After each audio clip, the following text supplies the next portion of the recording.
سابق وزیر اعظم عمران خان کی جانب سے چیف آف آرمی اسٹاف کو 3 فروری کو لکھا گیا کھلا خط۔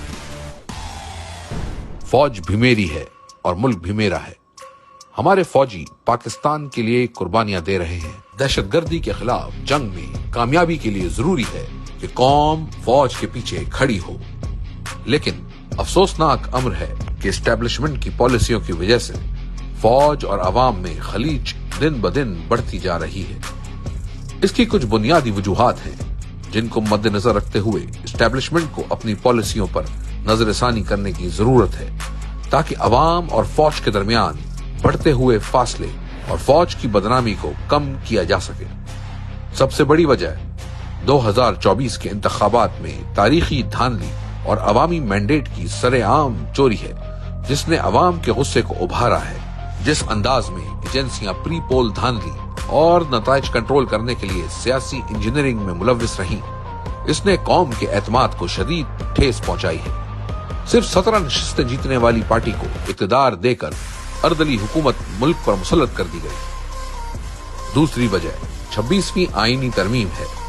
جس طرح 26ویں آئینی ترمیم کے ذریعے عدلیہ کو کنٹرول کرنے کی غرض سے ملک میں آئین اور قانون کی دھجیاں اڑائی گئی ہیں، اس کے خلاف پاکستانی عوام میں شدید نفرت پائی جا رہی ہے۔ میرے مقدمات پاکٹ ججز کے پاس لگانے کے لیے ناصر جاوید رانا نے فیصلے کو ملتوی کیا۔ عدالتوں میں جاری کورٹ پیکنگ کا مقصد یہی ہے کہ عمران خان کے خلاف مقدمات من پسند ججز کے پاس لگا کر اپنی مرضی کے فیصلے لیے جا سکیں۔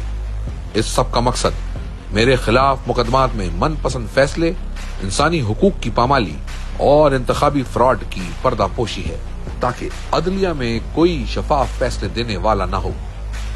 تیسری وجہ پیکا جیسا کالا قانون ہے۔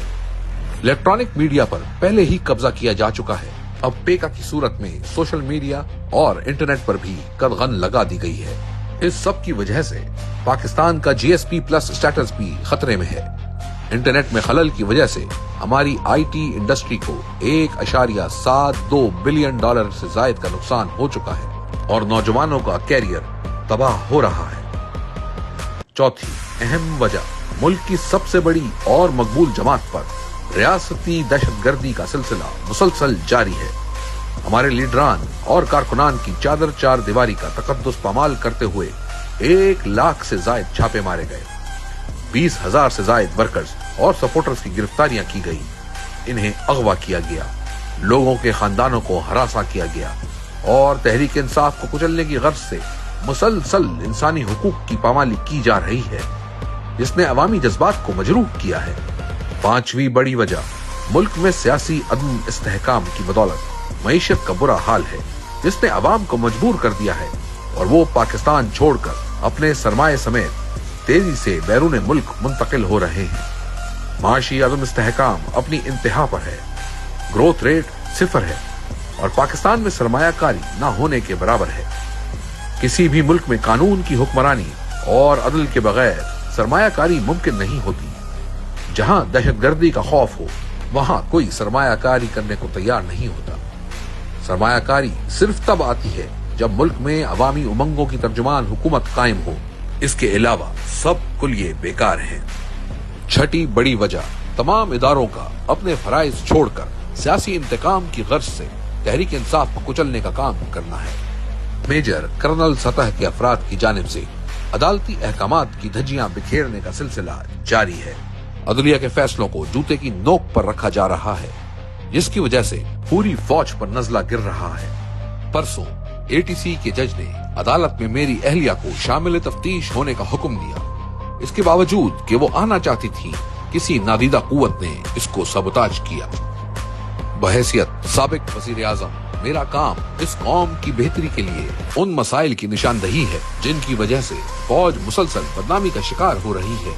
میری پالیسی پہلے دن سے ایک ہی ہے، یعنی فوج بھی میری اور ملک بھی میرا۔ ملکی استحکام اور سلامتی کے لیے ناگزیر ہے کہ فوج اور عوام کے درمیان کی خلیج کم ہو، اور اس بڑھتی خلیج کو کم کرنے کی صرف ایک ہی صورت ہے، اور وہ ہے فوج کا اپنی آئینی حدود میں واپس جانا، سیاست سے خود کو علیحدہ کرنا اور اپنی معین کردہ ذمہ داریاں پوری کرنا۔ اور یہ کام فوج کو خود کرنا ہوگا، ورنہ یہی بڑھتی خلیج قومی سلامتی کی اصطلاح میں فالٹ لائنز بن جائیں گی۔